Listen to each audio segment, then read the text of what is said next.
Ayer fue día de declaraciones explosivas de Julián Álvarez, pero ¿y si esas declaraciones realmente no cambian nada? Porque ahora mismo, si hay alguien que tiene la fuerza en toda esta historia, no es precisamente el jugador. Y hay que comentarlo. Dentro vídeo. Buenos días a todos, o hola o buenas tardes, dependiendo de cuándo suba este vídeo. Y es que yo sé que aquí en Historias de Fútbol, HF con el Alfon, estoy dedicando todos estos días, todo lo que estoy haciendo para el Mundial. Pero creo que esto es importante y quiero hacer un pequeño vídeo reflexionando un poquito sobre esto, ¿no? Os pongo en antecedentes, aunque yo creo que ya lo habréis visto todos, ¿no? Ayer, después del partido entre Argentina y Austria, salen unas declaraciones de Julián Álvarez diciendo... No las tengo aquí exactamente, pero diciendo más o menos que se tenía que llegar a un acuerdo para la salida para su salida del Atlético de Madrid, que era su sueño fichar por el Barça. Dicho con otras palabras, pero básicamente lo que estaba diciendo era eso, ¿no? Y hay dos cosas o varias cosas que a mí me gustaría tocar de toda esta historia, que parece que no se está diciendo o parece que no se está contando. Me da la sensación.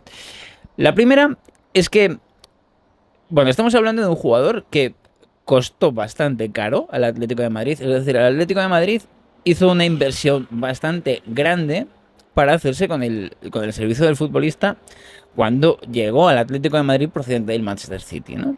Además, en aquel momento, esa salida se produjo porque Julián Álvarez era como el segundo delantero y no tenía demasiado sitio por detrás de Haaland, ¿no?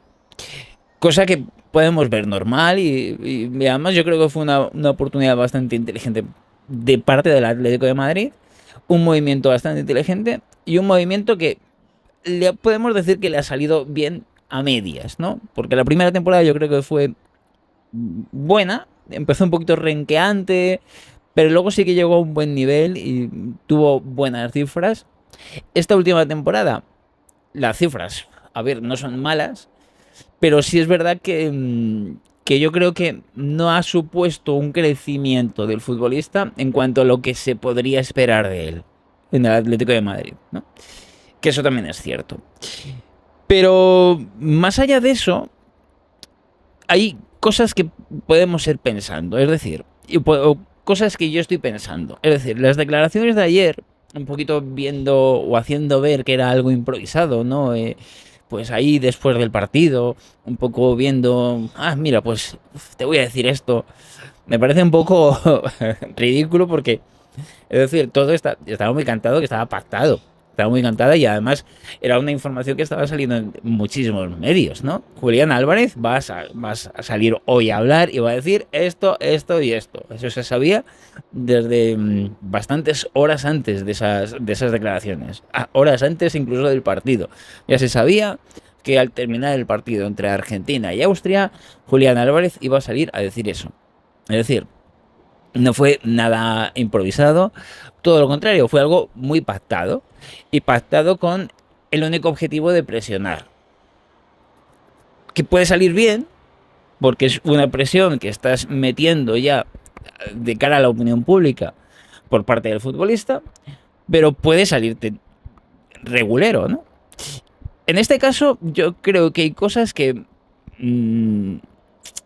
hay que tener en cuenta para entender que esto, primero, no va a ser fácil y segundo, puede ser el gran culebrón del verano. Por eso me he decidido a hacer este vídeo y a un poquito mover cositas y hacer este vídeo ahora. Primero, hay que tener en cuenta varias cosas. ¿Puede un jugador presionar? Sí, seguramente lo está haciendo, seguramente. Seguramente tuvo algún tipo de conversación hace unos meses con dirigentes del Atlético de Madrid, seguramente. Pero esos dirigentes del Atlético de Madrid ahora mismo ha cambiado por esa adquisición nueva, esa entrada de este grupo nuevo por parte o ante el Atlético al Atlético de Madrid. Es una cuestión que quiero, me estaba reservando un poquito para después del Mundial para intentar buscar bien qué es lo que puede pasar en el Atlético de Madrid a partir de ahora, qué es lo que han cambiado realmente las cosas. No he tenido tiempo hasta estos días, así que tampoco voy a fliparme con eso, ¿no? Pero para empezar, hay cambios en la directiva importantes. Entonces, bueno, todo ese tipo de cosas o de conversaciones que puedes llegar a tener no valen demasiado si hay cambios estructurales tan importantes, ¿no? Em, los agentes, yo creo que el máximo interesado es, en este caso, el Fútbol Club Barcelona, en intentar mover un poquito al avispero. Es la única opción que puede llegar a tener. Porque lo que no sabemos es, primero, dos cosas. El Atlético de Madrid es muy difícil que venda a este futbolista por 100 millones, que es lo que se ha dicho que ofrecía el Barcelona, a un rival directo, ¿no? Es decir, si yo fuera el Atlético de Madrid, preferiría venderle por 100 millones a un club, yo que sé, de la MLS, antes que venderle por 100 millones a un club que va a ser mi rival directo, que va a ser alguien que me va a poner las cosas más difíciles, tanto para mi propia liga como para posibles partidos de Champions League, etcétera. No tiene mucho sentido, ¿no? Se hablaba también, además, o se ha hablado durante estas últimas semanas, bueno, y además hubo comunicados al respecto, de una oferta de 150 millones por parte del Real Madrid. Que luego pueden decir que era una oferta fake, una oferta de cara a la galería de Florentino Pérez. Tema distinto y tema aparte, ¿no? Pero claro, si tú rechazas una oferta de 150 millones a otro de los grandes rivales de tu liga, lo normal es que sea prácticamente, bueno, no prácticamente no, que sea imposible vender por esa cantidad o por debajo de esa cantidad. Ya os digo que si yo estuviese en la posición del Atlético de Madrid, con un jugador que además tiene contrato hasta 2030, es decir, no estamos hablando de un jugador que le queda un año de contrato y que luego se puede ir libre. No, estamos hablando de un jugador que, bueno, si yo necesito o si yo decido como club que se quede en la grada de todo el año, pues sé que con eso no voy a ganar esa cantidad que yo pido por el futbolista, pero sé que no voy a reforzar de una manera así a un gran rival, pues a lo mejor hasta lo prefiero. Que es un poquito a donde yo quiero ir, que me parece que esa manera de intentar enturbiar o de intentar presionar, me parece que es un error, tanto por parte del Barcelona, si es que está detrás, que evidentemente no lo podemos demostrar, pero también por parte del jugador. No lo entiendo, no lo entiendo, no entiendo por qué, por mucho que tú quieras irte, no intentas hacerlo de otra manera para que te sea más fácil.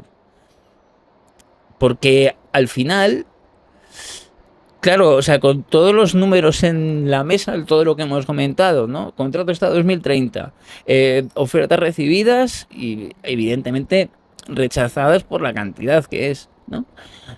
Si nos ponemos a pensar, el único club o la única parte de todas estas partes que tiene, digamos, la sartén por el mango es precisamente el Atlético de Madrid, no es el futbolista.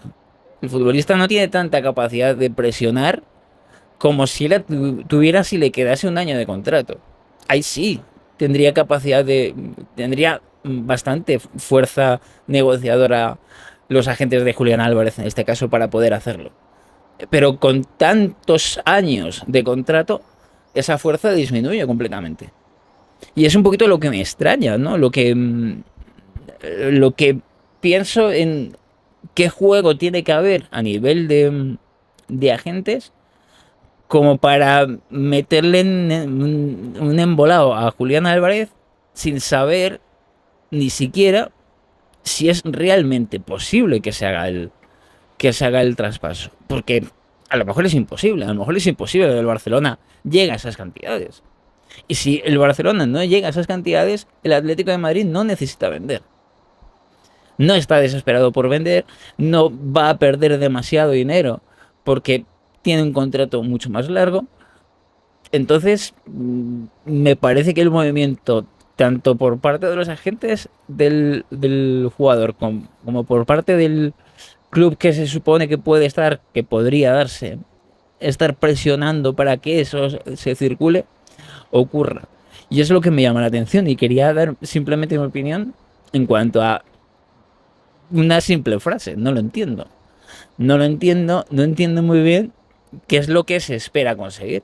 Lo que sí sé muy bien es que esto va a significar que vayamos a hablar de todo este tema prácticamente todo el verano. Porque si hay una salida, esa salida no va a ser fácil. Ya os lo voy adelantando. Así que, en fin, quería dar un poquito mi opinión y hablar un poquito sobre esto. Y nada, para volver ya rápidamente al modo mundial. Si has caído por aquí, pues decirte lo de siempre, que te suscribas al canal, que es gratis, que lo puedes hacer y que es la mejor manera de ayudarme con este proyecto. Nada más por el momento, vamos a seguir. Nos vemos dentro de muy poco. Adiós.